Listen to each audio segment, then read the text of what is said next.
Good evening, afternoon, night, morning, whenever you find a way to watch or listen to this podcast. It is me, Omar, again, and again another non-hardware podcast.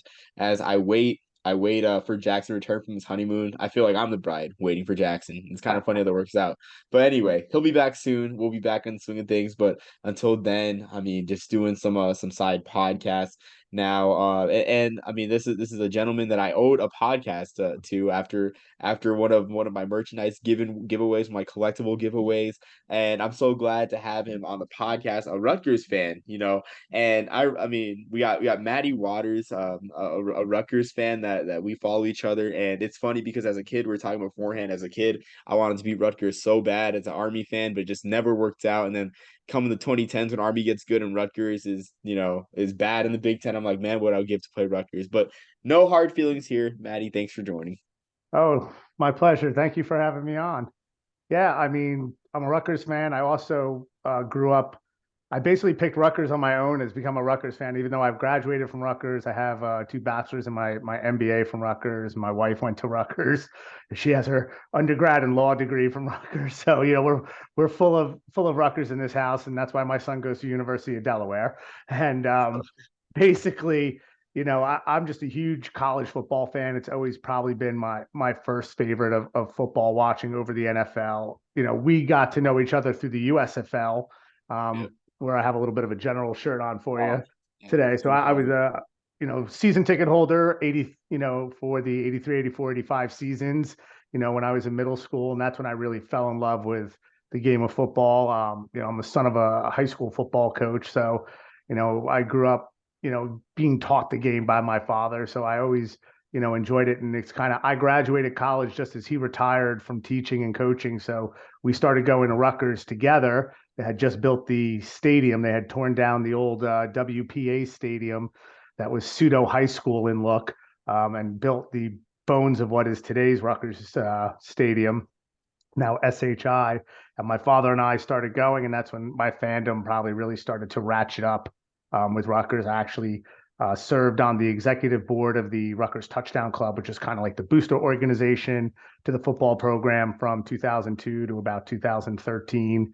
And I love football. I love my school, and it's just brought two passions together, and I've just enjoyed and I always loved playing the academies. I have a great Army story for you. If this, I think, is '98. It happened.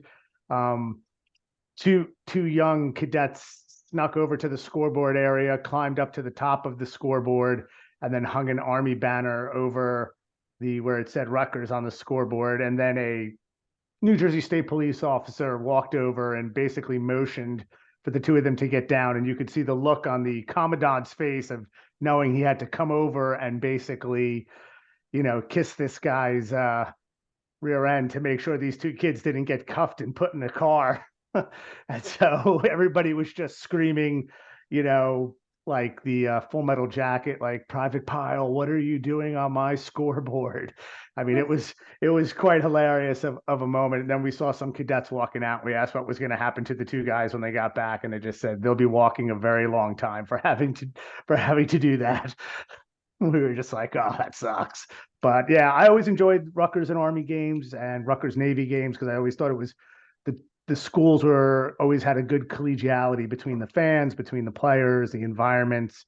It was always I've been to West Point for one Rutgers game, and it was a really enjoyable time. And then all the people that have come down for the different games, and we had them in our stadium, have always been great fans. And the cadets, when they used to bring the whole corps at one time, now they don't. I don't do that as much anymore. But at that time, they would bring like the whole school because we were so close, and they'd be walking through the lots. We would be giving people food. It was, just a good party time and a good enjoyable time between the schools, and that was always nice.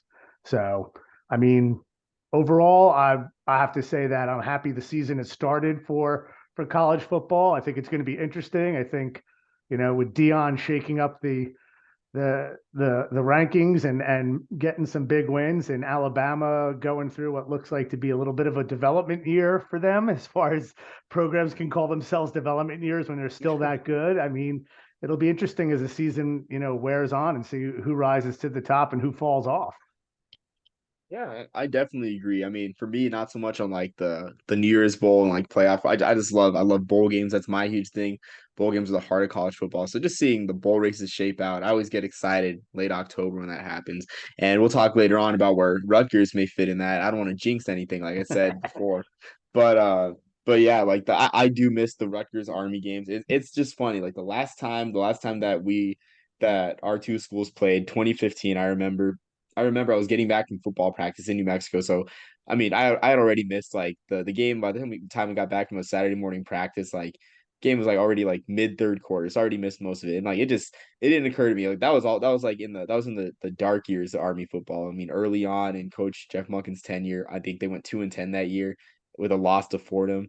But the Rutgers game at that moment, it didn't register that was the last time we were seeing like that rivalry, probably for like the long term future, because I don't think that Rutgers is dodging anyone. I mean, I don't think I think if they had the space to play Army and Navy, they would. It's just tough in the Well, state. and definitely the triple options that were being run, right? Obviously, with the change in the rules now, it's a little bit different in the offenses, and both schools have had to adjust and go away from that. But Shiano used to say in the past that if you look at teams' record after they get done playing the triple option the week before, they're under 500.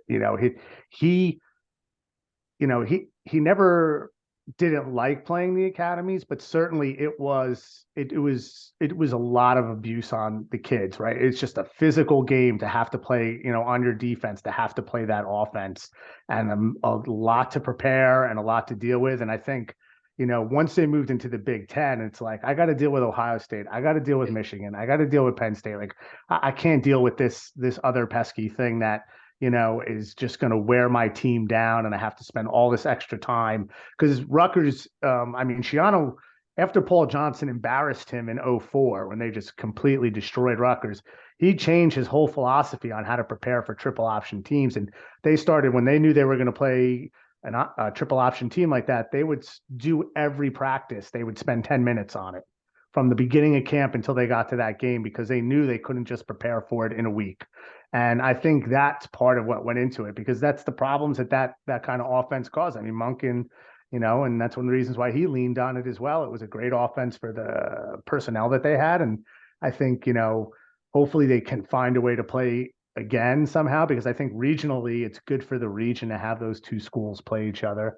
I think, and also, not for the best reasons, but also the memorable game in 2011 when Eric LeGrand, got hurt. I was at that game and was like right in front of it. I mean, the whole stadium just kind of shut down. You could see both sidelines, shut down. And that was also one where it kind of binds the schools. And in some ways, it's probably like if that was going to happen at a game, it's almost like a blessing that it was against a school, like West Point for that to happen because that's the right kind of kids and the right kind of fans, for that kind of thing. And that was something that anybody who was there would never forget. And we appreciated the way Army responded to him, post that. And so I think that also shows about the two schools and kind of the class between them. And I think the respect the fan bases have between each other. Although I'm sure the academies wherever they go, they get pretty respectful from everybody. But certainly, Not being Syracuse, in a from what I heard. I've been up there to the dome, but not for Rutgers. I've been there because as much as I'm a big Rutgers guy, all my really good friends went to Syracuse. My best man at my wedding went to Syracuse. Two other guys at my wedding went to Syracuse. Another guy went to Syracuse. So I went up there with them, and I could see that. Actually, I almost wanted to call them like a better red West Virginia. No, because they were also pretty nasty to us as well, the West Virginia fans. My friends got cursed out in a diner trying to have breakfast before Rutgers, West Oh, Virginia, wow. by a guy who was about 80 years old, and they were like, "We're just getting eggs, man. Like, well, we don't know what the problem is." And we were, and that's when we weren't very good. We used to be surprised, like people get so, we go to a away game and people screaming at us, and we're like, we're not good, right? Like, we don't understand why you're screaming at us. I mean, I remember a guy in Pittsburgh. I mean, I think he was yelling at us for about 10 minutes, and I just walked over to him and I was like, "Is there something we can help you with? Do you need something from us? Because we know we're not good at football. We're here to enjoy the day." And then the people around us started getting on our own side. The other Pitt fans were like, leave them alone. We're like, just here, we're just enjoying the day, having a beer, Heinz Field. So, but it's nice to now grow. But then getting into the Big Ten, it's like we went back to the same thing. We're like, yeah, now we finally learned how to play level against a South Florida, a Louisville, a Syracuse, a Pittsburgh, and then it completely changed. And the school had to go back to square one and rebuild itself to say, what does it take to compete at this level now? Like now your peer is Ohio State. Now your peer is Michigan. So what are you going to do to get better? And so now it's been like, yeah, we've had to struggle through that. And, you know, coaching mistakes being made, and that's not to, Chris Ash was a very nice guy, but obviously it wasn't the right fit. And it was a job that, wasn't good for him because Yeah. the results speak for themselves. And I think, unfortunately, though, that undid a lot of the build that Shiano did. I mean, I think we could have weathered what happened between Greg leaving and Kyle being fired. The program, it had gone to a bowl the year before he was fired. It wasn't that, non-competitive, but it needed some help. But it was just you know, a rapid decline after that. And, Greg has now had to build the program back up from scratch to try to be competitive. And I think, we've seen glimpses of it here and there. And I think this year's, two good performances in the first 2 weeks. We have another opponent that is, I know Virginia Tech's not been the Virginia Tech of old, but there's still a Power Five program. There's still a bunch of talented kids on that roster. They're not, without guys who can't make plays. So it'll be another test to see how far we come. But I mean, being in the Big Ten, yeah, it's been one where we've had to start to look at ourselves again and say, okay, how do we need to improve to start lessening the gap? Because I think people don't realize Maryland came in with a lot more money and a lot more cachet than we did. And, certainly Loxley's done a good job since he's gotten there. But as a school, as an athletic department, they were ahead of us big time. And so, we've had to not just fix football, but we've had to fix like every sport at the school to play to compete in the Big Ten. And just football is the one that people see the most. But we've done a lot of good work, but in football is where it's still falling short. And that this is now a season where we're now want to see the progress. Right. So I know the Yeah. B word, we'll talk about that in a little bit later, but certainly, right, we want to start seeing the progress of, what it was to where it needs to be over these last, 3 seasons that Greg's been at the helm. Although I kind of call it the first season of 2020 is almost like a half a season. There was no spring ball, there was no proper camp. The games were weird for everybody. Some teams showed up with half a team because the other half was quarantined. So I kind of almost look at like 2020 as an aberration and really like this is Greg's real third year at the helm in building the program and trying to get it on a competitive level, at least with, let's say, the teams that are from 4 to 8 in the East Division, and then in the West Division, try to be competitive as you can up and down the line because the West Division is a little. They're good football teams. It's just they're not Ohio State, Penn State, and Michigan in a row, which is what you end up all the East teams have to deal with. Yeah.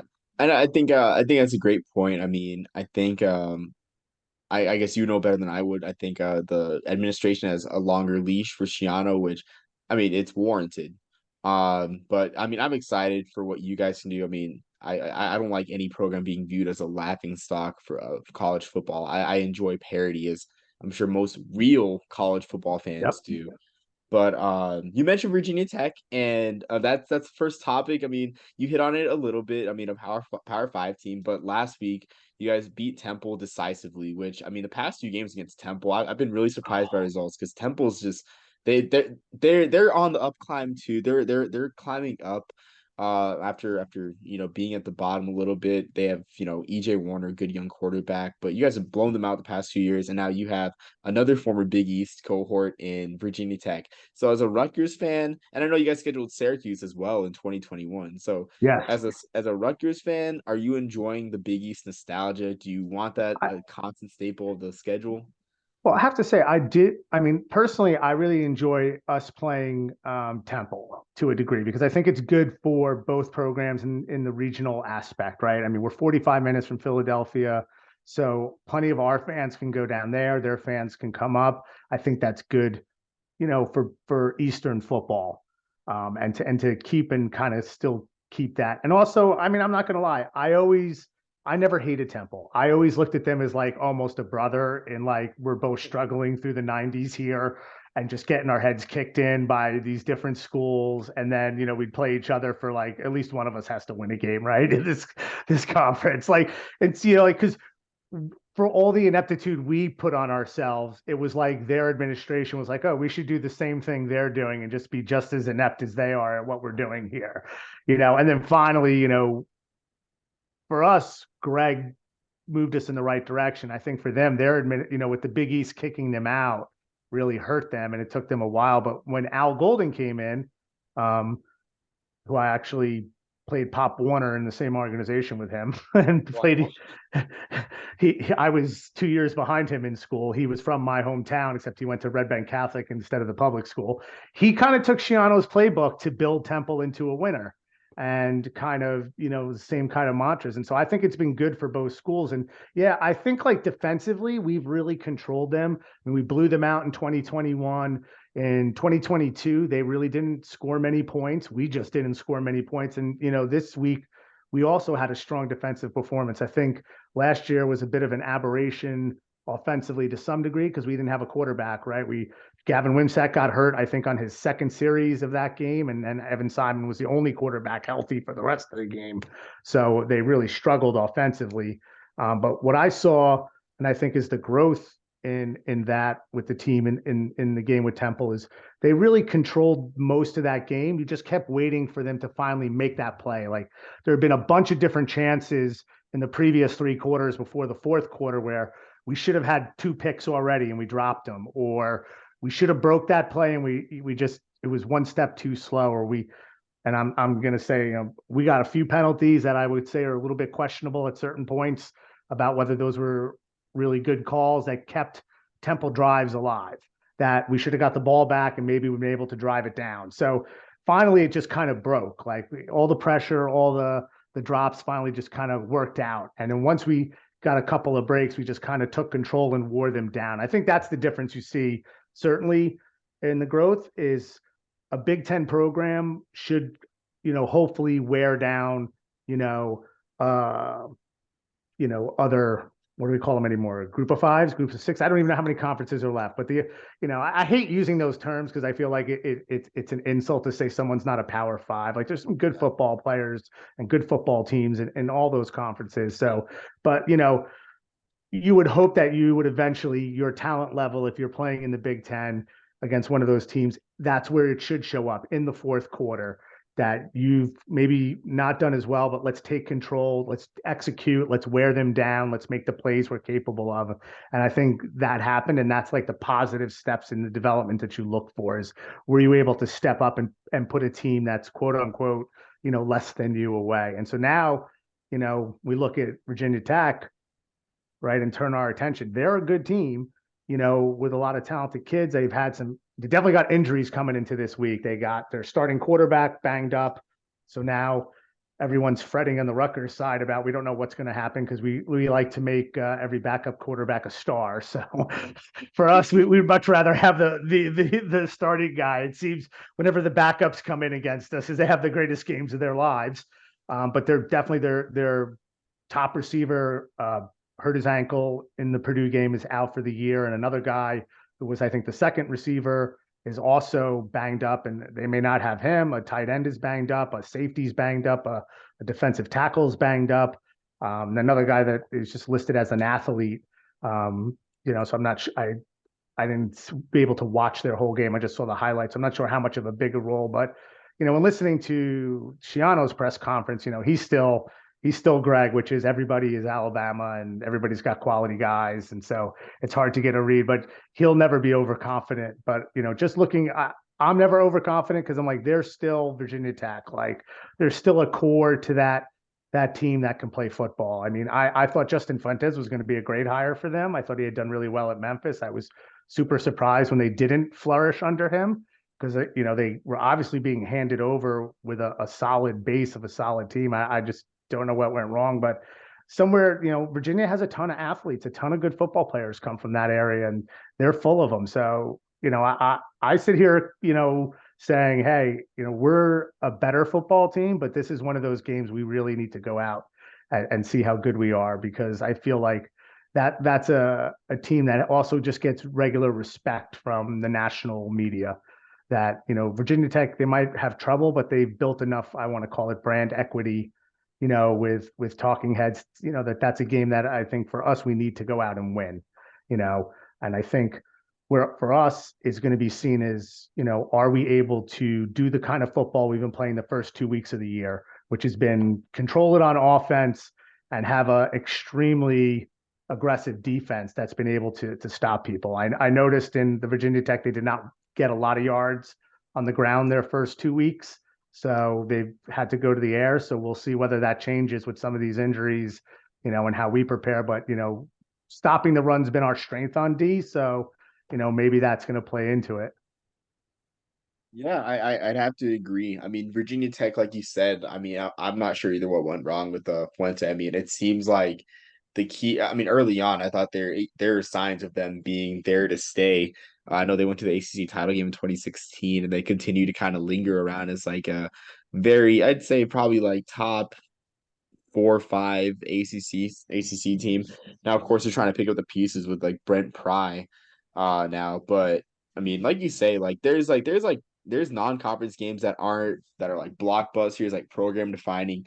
Like this one against Virginia Tech, I think it's for Rutgers to be viewed, I guess, in a more positive light, where it's like, oh, like Rutgers beat Virginia Tech. That's nice. That's a surprise. To being, Rutgers expects to win games against other Power Five conferences, against other, I guess, peers, because Virginia Tech is a mid-level. I mean, they can go 6-6. I don't think they will, but that's a team that is, I'd say a mostly consistent bowl team, for Rutgers to beat schools like that, and not the Northwesterns of Power Five conferences. I mean, I think that's Exactly. a huge step for that. So Yep. I think that's the where you have to start putting the barometer on your program, is saying, okay, are we are we competitive, and are we winning games against, other teams that are in there, not necessarily one or two of their leagues, but they're in that next mid-level of the leagues. They're in that kind of good band, I'd call it, as opposed to the elite band, right? So you go to the Pac-12, right? You have your couple of elite teams, but then you have your teams in the middle. You go into the Big 12, it's the same thing where it's like, yeah, there's a couple of teams here which are just super duper teams, but then the rest is this is where it sits. Like that's where we need to start seeing ourselves be competitive and not worry about, how are we going to match up against the top end of somebody. So I think this out of conference this year works out well for that. You kind of play a team in Temple that's local, that is building itself to get better. You're playing a team in Virginia Tech that you can have as a bit of a barometer, and then you get one breather of a game with Wagner. As you start to head into the meat and grind of what's the Big Ten schedule. So and being a 9 game league, that's all we can afford. Other leagues still sticking with the 8 and the 4 model, can pad in there. So for us, having to play 9 Big East games, you kind of do need a breather game somewhere in there. So I know people jump on it like, oh, you play Wagner, but it's like, yeah, but I have to play Penn State and Michigan State and Ohio State and Michigan, whether I like it or not. So I'm going to take a Wagner game so I can get a little bit of a breather in there and hopefully not have anybody get hurt and get a win. yeah, no, I agree.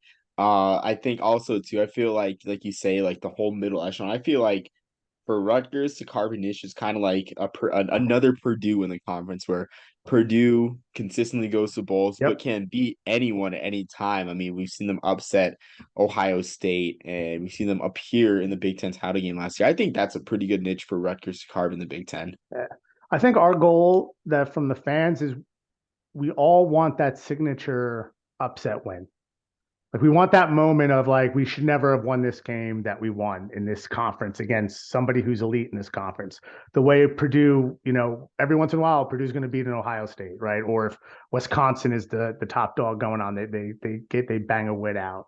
And that's what I think we're trying to get to now in this conference, which, we beat Michigan that very first year, but that was a very bad Michigan team. Yeah. So for us, it was a big thing just because, it was our first season in the league, and it was just a big thing just to have Michigan even in Rutgers Stadium. So it was just a huge moment. But nobody really looked at it as that huge significant upset. We're waiting for that moment where like, yeah, Ohio State is 7-0 or 7-1, and they just have that bad day where we play well because we're good enough at this point to play well enough to pull an upset.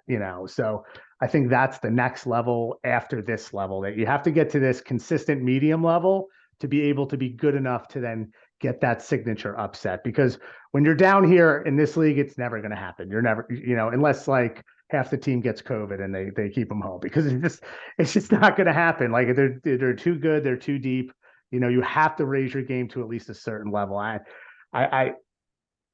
I apologize. I can't remember if if Maryland's had that yet in the time they've been in the league. I don't think they have had that one yet. I think they've had a couple that almost went that way, and then it slipped away from them. But they're getting close. Yeah. So for us, that's kind of the next step we need to take after we kind of build ourselves into a consistent. And I think, that's where the program needs to get to. And I think that's for any program within its conference needs to look at itself that way, to say, my low point needs to be in the middle.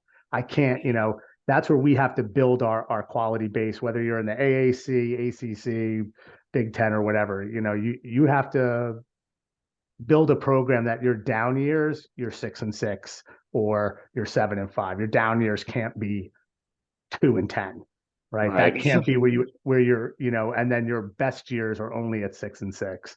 And for us, it's going to be very tough, right? And especially in the evolving Big Ten to get to that point. But that's where I think you have to focus and you have to recruit to and have to try to develop and go for it. If you're gonna, right, we signed up for this, right? We signed up to be in Yeah. the Big Ten. So you need to then play to that level and have that mindset to play to that level. So that I will say that one good thing from Chris Ash, somebody asked him about the schedule and he said, well, someone at this school thought it was a good idea to join the Big Ten, so this is a schedule you're going to get. So, and that's the truth, right? We joined this league, we're in this league. There's no whining, no complaining. You got to go out and do the things you need to do to build a program to compete. Absolutely. I mean, I never knew you said that, but that is an all-time quote. I like that. I mean, because what else can you do at that point? You're not the athletic director, you're the coach. But speaking of progress, I know we threw on the B word before we went live, or started recording. And with the win against Virginia Tech, which 7-point favorites, again, don't want to jinx it, at home. 3-0 is a great launch pad to a Yeah. bowl game. So I want to ask, as a Rutgers fan, which bowl game would you want to see the Scarlet Knights playing? I have a feeling I know your answer. And I guess you'll see after this weekend, if Rutgers wins, which bowl I'll slot them in. But just want to ask you, like, what's the most ideal bowl for Rutgers to I think play in? one of the nights saw was, I think, the Gasparilla, which is I think that's the one in Tampa. I mean, Yeah. definitely we want warm. Like we want to. I mean, listen, Okay. nothing against Yankee Stadium, but we've been there and done that twice, right? And we've even played Army in Yankee Yep. Stadium, right? I mean, Hmm. like nothing against it, but that for us, we want something. Detroit, the quick lane, we have been there, and there's nothing wrong with Detroit. There's nothing wrong with Windsor across the bridge, but certainly being in northern people, we'd prefer not to take our bowls to Detroit if we could. I think we definitely would like to get somewhere warm. I think that's most Rutgers fans, and if we could be Florida, even better, because there's a lot of New Jersey people, a lot of Rutgers people that live in Florida or down in South Florida at least. So anything that either Orlando, like I went to the Gator Bowl when we got there by accident, and it was still Rutgers people coming out to go and see and go and enjoy. So I think something to that effect would probably be in our best interest. But the Big Ten slots, it gets a little tricky, with where you end up, 3-0, and you say, okay, you got Wagner that puts you at 4-0. You have to find two more wins to get out of this thing. And then it's like, so where are your wins going to come from? So kind of look at the schedule and you say, well, I got Wisconsin and Iowa from the Western Division. You know, Luke Fickell's a great coach. So that's Yeah. going to be a very difficult game. Iowa, also great coach. The question is, will we be able to score points? Because, we had them last year. We could have beat them last year. We played a great game and we gave them, I think, two turnovers for touchdowns and lost that game by 13. So, it's a team that's not leaps and bounds ahead of us. But then you say, okay, fine. So now look in your division. It's Maryland, it's Indiana, it's Michigan State. Those, right? So out of those five, how do you find two? Chances are Indiana is a school you look at to say, hey, there's a game we can win, but Tom Allen's no dummy. And that team, yeah, had a rough year last year, but the year before they beat us pretty good. So you can't sit on your laurels. Obviously, we get Maryland as the last game of the year. I feel like the last 2 years, when we've had to play Maryland as the last game, we're limping into that game with a lot of injuries, a lot of getting beat up, and we just haven't played well because of it. If we need a 6 win when we get into that game, it may be a different story because there's really something to play for that day. Um, but I feel like you know their quarterback is an excellent quarterback, and so it's not easy to beat them. And then it comes down to Michigan State, which is in turmoil. Right. So how much will that affect the team? Won't affect the team. For us, it's homecoming. I don't know how much that really swings from a player's perspective, but certainly from a fan's perspective, there'll be plenty of people there to watch the game. So, but that's one where you're like, oh well, if Tucker's not there, is the team going to be unfocused or just not doing everything they should be doing? So I feel like we get out of September 4-1. Cross your fingers, knock on wood. I feel like there's an opportunity to get to 6 and theoretically even maybe a 7th. They really stay healthy and play above themselves. But Penn State, Ohio State, Michigan, those are 3 games that as much as I love my school and I love the program and I do believe in what Coach Yano is doing, all 3 of those programs are still just so far ahead of where we are that for us to win any one of those games is really going to be more of a just God blessed us that day because he had Yeah. nothing else to do. They're just really good teams. And I mean, and as a Rutgers guy, I don't like Penn State. While they may consider us a rival, I always have hated Penn State growing up. But I'm not so filled with hate that I can't admit what's in front of me, which is they are a good football team, Right. and they're going to be extremely difficult for us to stay with, let alone have a chance to beat, and that's just reality. So when you look at your schedule and you're like loss, loss, loss. Well, now you're down to 9 games, and out of 9 games, you can't afford to lose more than 3 of those. It becomes tough. But I feel like the last 2 weeks have been positive, and if we play similar fashion this week as to those weeks, actually play very complete games, win the game in a way where you're like, we weren't lucky, like we were the better team. I think it's something that's worth actually looking at to say yes, we can do this. Like it's going to be work. It's not a gimme. We're not just going to walk to 6 or 7 wins, but we are now playing and competing at a level where we can get to 6 or 7 wins. And I think that's that for the fan base is good. I think it's good for recruiting. I think it's good just, and I think it's good for the conference, right? As much as, um, people want to beat people, it's not good to have teams that are just always bad in your conference. You want to have that ups and downs. It's just better overall. The parity that you spoke about earlier is good for the conference. I think it would be good for the Big Ten for us to do better and to be competitive and be in bowls. It just looks better for everybody. And I think that's a step that we need to take, and hold up our end of the bargain and being part of the conference. And then as it expands, it's just going to get tougher.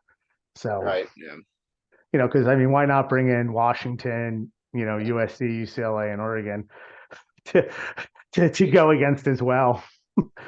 Yeah. Yeah. I mean, like you said, I mean, holding up your end of the bargain, which I think you guys will in due time. It's funny for my bowl projection. There's a bowl for Rutgers go. I do believe the Big Ten powers that be, and I do believe that the Pinstripe Bowl would want I know, Rutgers to stay at I home, know. and Well, and it's I'll like be it's like there. I'll be there, but I'll be there. And as much as I don't want to go, I will be there, sitting there, and I will be dragging. at least my wife and some others with me. I don't know if my father's now 84. It's a little bit of heart condition, so I don't know if a December game in the Bronx will be in the cards for him. But the weather holds, he'll be there too because we love our team, right? And so, Right. but yeah, I mean, listen, we know that that's kind of a homegrown situation for us because they know they can sell the tickets. It's good for them locally advertising, and we don't have anything against it, but we've just been there enough where it's like we want to do something because we as fans want to do it. But for the players, for them, they want to play a bowl game. They don't care where it Right. is. So if that's the bowl, then good for them. I applaud them. And to me, that wouldn't be a disappointment. I wouldn't look at the pinstripe as a disappointment. I'd look at that as success, right? Because Stuart Mandel 2 weeks ago said that we don't even belong in the conference, right? So if we make a bowl game on our own accord, then I don't have a problem where it is, But if I could get a suntan while I'm at it, I'll take it. It was so like for me, it's like the way I see it playing out, where it's like the one bowl that would really want you guys is the Pinstripe Bowl, but otherwise, I would see a Bulge Bowl Rutgers being passed around the Big Ten bowl partners like a party cheese tray, where it's like no, like I mean, so I see it But either we be spend money. But that's the thing, though. If you look at our record, though, we spend money when we go to places. That Rutgers is our alumni base is a well-educated, higher earning base, right? And this is no offense to certain other areas, right? But it's just a fact, right? Wages in this area compared to other areas are higher. So when we travel, we spend money, and that's been proven, at the places we've gone that we add into the economy. We're not there on the cheap. So, I would say to some of those places like, hey, we come down, we spend money in your city. Like, we're not rolling up in our RVs and camping out. Like, we're from New Jersey. We're staying in hotels. We're eating out dinners. We're spending money in bars. Like, we're putting money out into the economy. If you bring us in, and that's the one thing we don't do if you take us to the pinstripe because we're all living in our house when we go to the pinstripe. So we pay the toll, we park in the decks, and we or hop on the subway, and we watch the game. So, for them, they want the ticket sales when they bring us for that. But for other cities, I would say that that's one thing we do have over some other schools is we have a more affluent.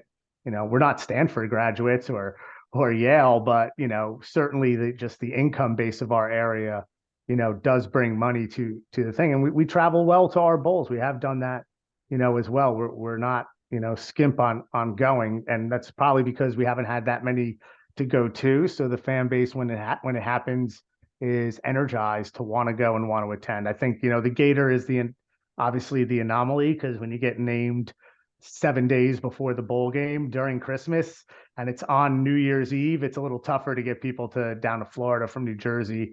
Um, if all in all truth, my daughter was the one who was like, "Let's just do it," and I was like, "All right, we'll do it."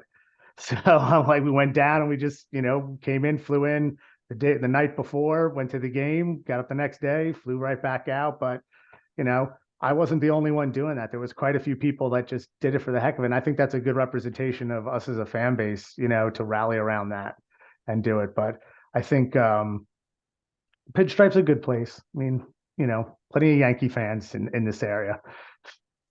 The Met yeah, fans kind of hold their nose when we would play in Yankee Stadium, but it's just the way it is. That's yeah, the iniquity in New Jersey.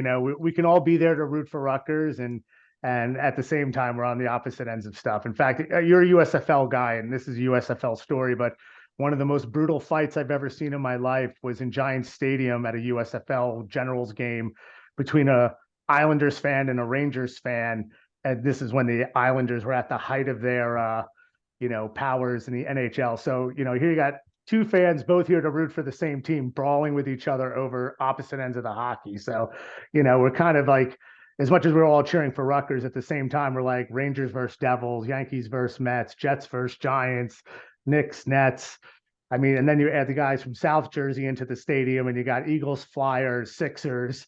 I mean, it could be a real mess at times if you're not all concentrating on the team you have in common.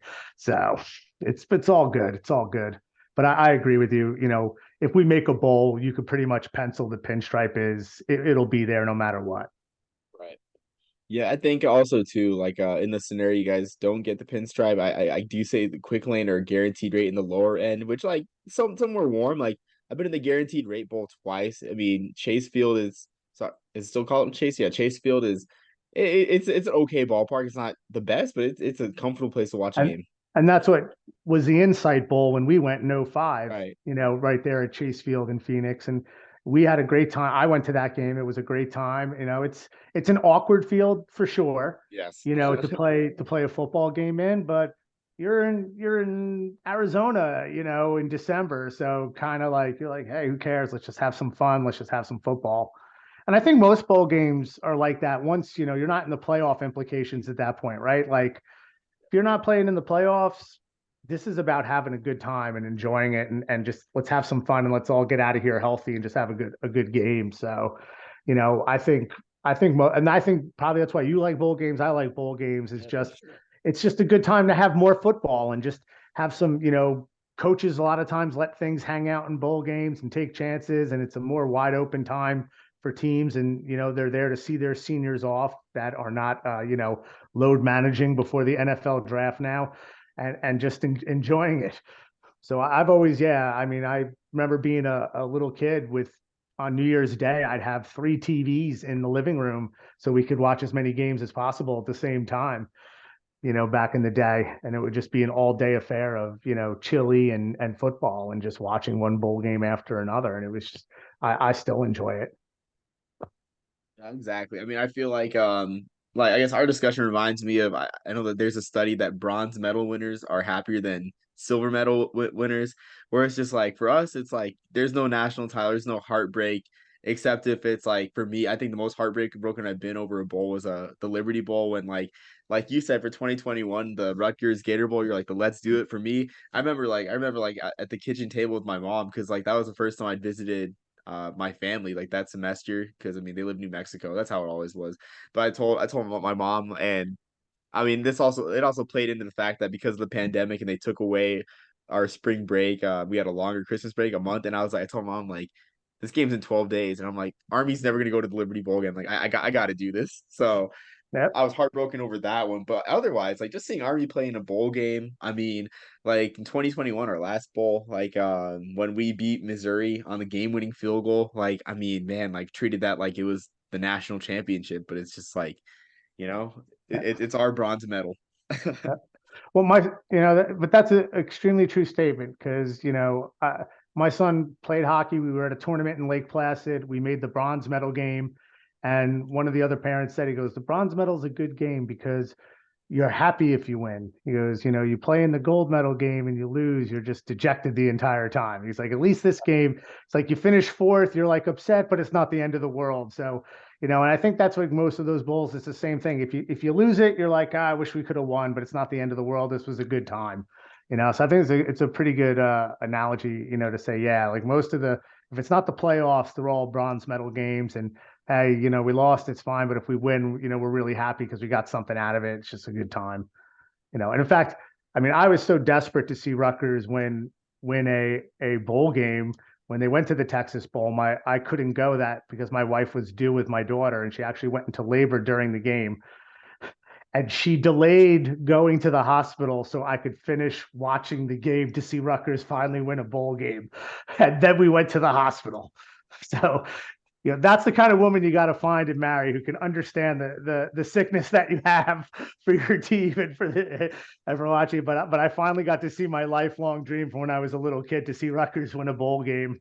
And then my daughter was born, and my wife was more angry because me and the two other doctors were spending more time talking about the Rutgers game than paying attention to her at that moment while she was in labor. But you know, I mean, it's college football just it's a passion, and it's different than I think NFL passion, pro passion. There's just these types of games just bring a different kind of joy and reason for watching. Where I think the NFL it's doesn't have that same thing. There's no bronze medal game in the NFL. It doesn't work that way, but you get that in college football, and I think that's one of the really great things of being a fan of it and being able to root for your team in those kind of games because it meant something to you, right? Where in Yeah, the and NFL, that would have just been week 17 and let's just wrap it up and move on. Where like it's like, no, I'm so excited to watch us win this game and play in this game. And I think that's what's great about the sport. Exactly. I couldn't have said it better. And plus, like, I mean, no other sport are you like incentivized to like, watch your team or take a vacation to watch your team. Because I mean, you say that about having a good time. Like, I think last year we're trying to my family, that most of my siblings are older. We're trying to do this whole family bowl trip thing. Like last year just started as an excuse for me to go see a football game at Petco Park, which I wanted to check off my bucket list. But I'm like, you know what? I'm sure the family would want to go to San Diego. So, went to SeaWorld and everything. Like just thinking about that where it's like, it sucks we lost this bowl game. Like for North Carolina fans last year for the Holiday Bowl, I like to think that they're like, oh man, we lost to Oregon in the final seconds in a game that didn't mean much. But hey, at least we get to go to SeaWorld or Yeah. got to go to SeaWorld. And that's what it's all about, I You think. get a great game, get a good experience. It's a good time, and the wins and losses don't matter as much as you look back on it. And that's what I think what's great about college football for that. Exactly. Couldn't have said it better myself. So, on to our last topic. I mean, this has been a mostly positive conversation, and I'm sure you have some positive emotions about the direction of your conference home. But I want to know, we've seen the perspective. I mean, at least on my end, I've seen the perspective of outside college football fans outside the Big Ten that hate this. Big Ten fans like, Michigan, the Ohio States, the Penn States, the Blue Bloods that enjoy this, getting these colossal matchups. But I haven't heard much opinions from Rutgers fans or Maryland fans or Northwestern fans on what's happening in the Big Ten. So I want to know your thoughts from your position as a Rutgers fan. Well, I guess I take it in two parts. So there's football and not football. And I think from the not football, certainly basketball, it'll keep the conference interesting. You have some good schools. It makes it um, something we're looking forward to. And I think because we're a little bit more competitive now in basketball, we're looking forward to that. Olympic sports, it's a little bit fearful because they've been pretty good juggernauts out west in the Olympic sports. And I think, for us, we're, we're not going to be hit as hard as I think teams like Michigan and Penn State and Ohio State who have very good Olympic sports, but may not be at the same level as some of these West Coast schools have Oh really yeah. dominated at. And I think it'll be a rude awakening for them. But when it comes to football, I think we almost laugh a little bit as kind of Rutgers fans about it in the sense of like, one, we can't believe that that if conference realignment's the Titanic, that we're actually on a lifeboat floating to the California to be rescued, like that, because for so long it's always been like we always end up on the short stick. That for once we could just sit back with like our just be quiet and just be like, let it sort itself out. We're fine. We got no problems here. But I think what we're all looking at it is, can we get good enough in time to when we have to start playing them to be competitive that it's not so stark? That I think UCLA, obviously Chip Kelly's a good coach, but they're not a juggernaut yet under him, but who knows where that's going to be 2 years from now. Obviously, USC likes to spend money and fill every hole, and then that's the end of that. They can do it. And, he can recruit offensively at least. Washington's, just, Chris Peterson built it back into an extremely good program, and it's doing very well right now. And then Oregon has Phil Knight money behind it. It's never going to really drop down. They can always afford. And in this era of NIL, that's where we get the biggest concerns because these are places, that have some of these places have the money to build themselves that we can't. Like they can buy players, plain and simple. Like, and I hate that I have to even say that because I am not against players earning money for their name, image, likeness at all, but the lack of parity that it will create in the way it's being approached is not, in my opinion, is not good for the sport. And certainly it's not good for a school like ours, which can't ever compete if it's just going to be about spending money. Because, it's just we're never going to catch up in that. And so then it becomes, I could take 2 steps forward, but they're 10 steps forward every time because they have way more money. And that's where I think we're all afraid is that if it was just about coaches and administrations making good hiring decisions and giving them facilities and things like that, we felt like we could probably build ourselves. But if it's going to be about like, listen, he can just go out in USC and buy the next quarterback after this quarterback leaves, and like, how are we ever going to compete with them? Like, we're never going to compete with them. And I think that's where the trepidation starts to come in is that not only are these good schools coming in, but they're coming in with a lot of money into an environment where they can spend it and they can just outspend us. And, that's where it becomes concerning for us as fans about where's our place in this pecking order. And I read something interesting in a fan thing where people are like, well, what if they just all broke off, the really like top 20 teams broke off and formed their own league, right? Out of all these powers. So, the Vanderbilts and the Rutgers and the Northwesterns and Indianas get left behind for football, right? Because we're not good enough and they're going to create their own 20-team league and it becomes right. But then when they have a 20-team league, half of those teams are going to be under 500 because they're playing each other. How are those fan bases going to react when now you're the Rutgers of the 20-man league because there ain't no more Rutgers to play, right? Now somebody's got to finish last, even amongst those 20 teams, and not be that good. So it becomes like, well, then where are we going? Like, if that's not the answer, because nobody wants to be number 20, so they need to stay in the leagues, like, where are we going to go with this? Like, how much bigger is it going to get? How much more money is going to get spent? And so I think we're all looking at it with a lot of trepidation to say, we're looking forward to seeing new schools and playing new schools to a degree and taking trips to those schools, but we're a little concerned about how level the playing field's going to be amongst the schools in this new era, and like what does that really mean? And that's, I think, for us, especially not being one of those powerful schools, where are we going to fit in 5 years from now, even if we do everything right? Like, where are we going to fit in? I think that's the great unknown that we're just going to have to learn as we go through the journey. Yeah, I would definitely agree. I mean, sort of that feeling of fear, I guess. But like my feeling of fear, I guess not from a Rutgers perspective, but as an Army fan, is like us as an independent. Like I don't mind. I'm not one of the Army fans that always talks about the national. In my mind, I call it the national program or the national schedule fallacy, where it's like if we go to the American, it's a national schedule anyway, and it's like even then, it's like what are we doing with this power?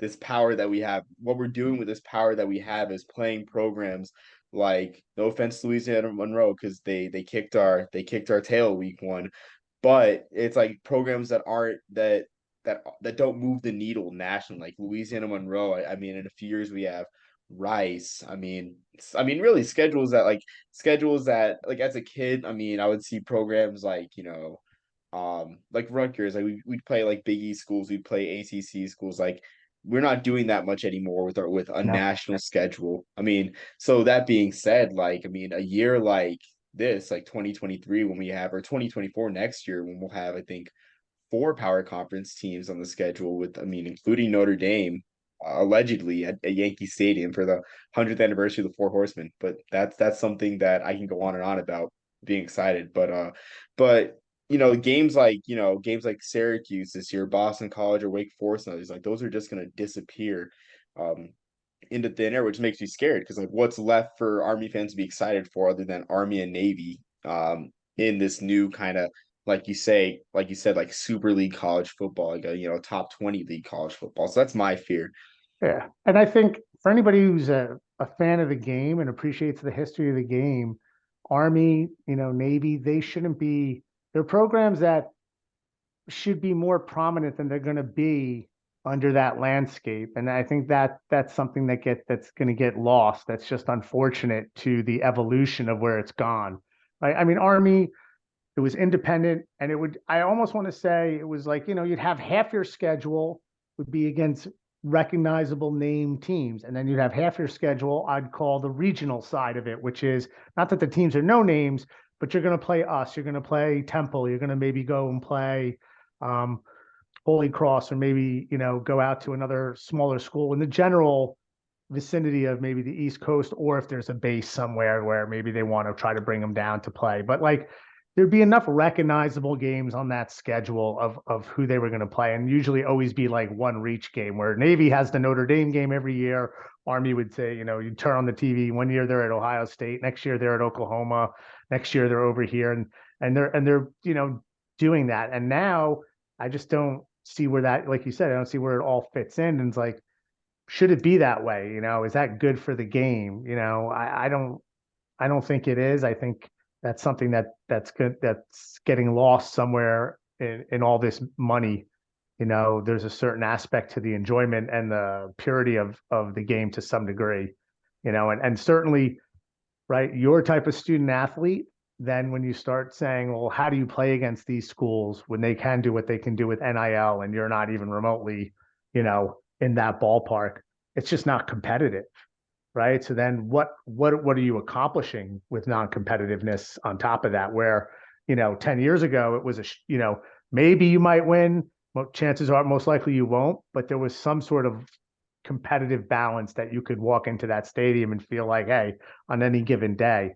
But with the way things are shaking out with the transfer portal and NIL money, a school like Army and school like Navy just gets lost. And even Air Force to some degree, they used to be much more Yeah. productive and a player within their own conference and stuff. And even their footballs trailed off a bit in the last 5, 6 years, just nationally from where they used to be, under Fisher DeBerry for a long, long Yeah. time.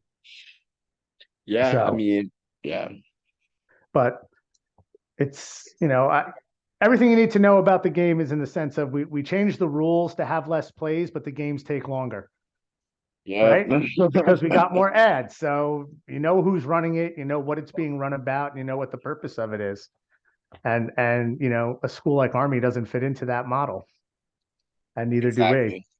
So it Yeah. becomes, where's our place 5 years from now? What's our role in this new landscape? And I think for both our schools, it's going to be interesting, but we have to learn and we have to adapt, right? And I Yep. think Hmm. that's all you can do. You can't hold on to the past. You have to say, well, what was it? Roosevelt, son in World War II in on Omaha. We're in the wrong place. I guess the war starts here. Like that's how we have to approach it as Yep. as schools, right? This is where we are. This is where the game has been. So you better learn how to adjust, and if you want to be successful, otherwise pack it up and drop down to FCS and go there. Exactly. Yeah. Well said. I mean, just gotta adapt. I mean, whether it's Rutgers and whatnot, I'm sure they will. I mean, the money, I feel there's definitely people for your school and with the Big Ten that will figure out all the logistical questions that we have and everything, and it'll all go. I won't say well. There will be snags along the way, but they'll figure it out because it's their job to. Same thing with Army. I mean, we have good athletic department and everything, and like they'll figure something out. Whether it's life in the American with only a couple games of freedom, which like the thing for me is I'm just tired of playing two FCS teams a year because that just makes it harder to get to a bowl. Yep. Like and if that's like if that is a symptom of a national schedule, then I don't want a national schedule where no offense, I love the Patriot League. I mean, I grew up 10 minutes away from Holy Cross as a kid. I enjoy the Patriot League and what those schools stand for.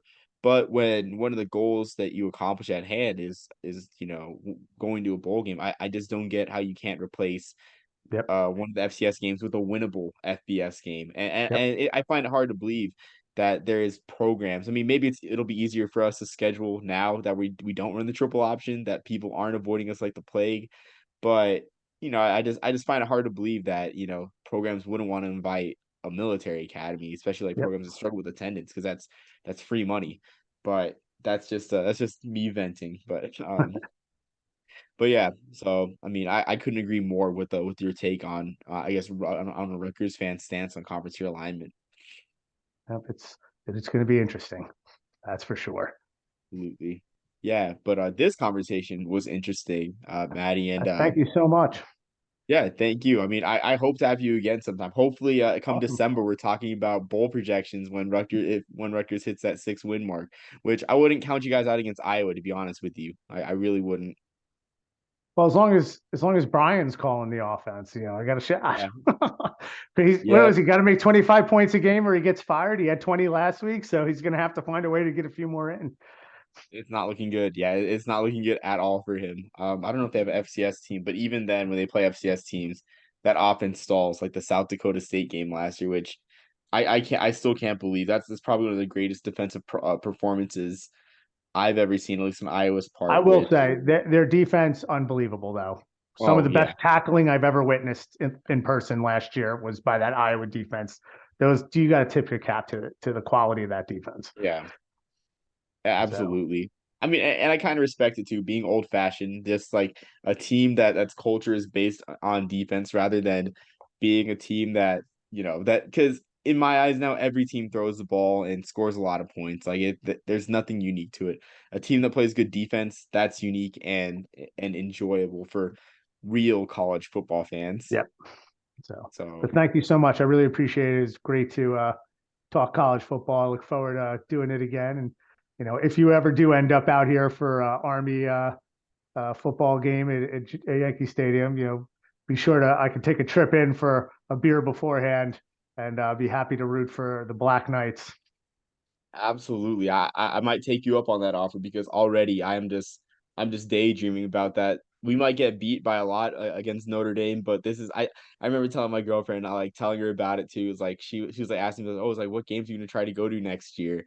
Because I mean, I'm beginning to get my game allowance cut down a little bit as I save for some life changes, possibly a wedding in the near future. But I told her like the story straight from 1924. Told her about like, hey, like some like four guys were good at running a football and they took a picture on a horse and the rest is history.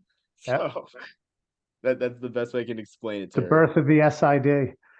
Exactly, exactly. I mean, the birth of pretty much myth making in college. Well, not the birth of, but one of the biggest myth making events in college football. Which like Absolutely. I told my friend that too. Like college football is great because myth making is so key. Like it's like why do you think like debate? We still have debates about who won a national title. It's because the myth of if this team would have played this team, then they would have won the title. It's like myth making is central to college football and the playoffs good and all, but we lose the myth making once the fact is there in front of you. So I agree. I agree. So awesome. So thank you so much. thank you again, Maddie, for coming on and go Scarlet Knights. All right. Next time, everyone, peace, love, and soul.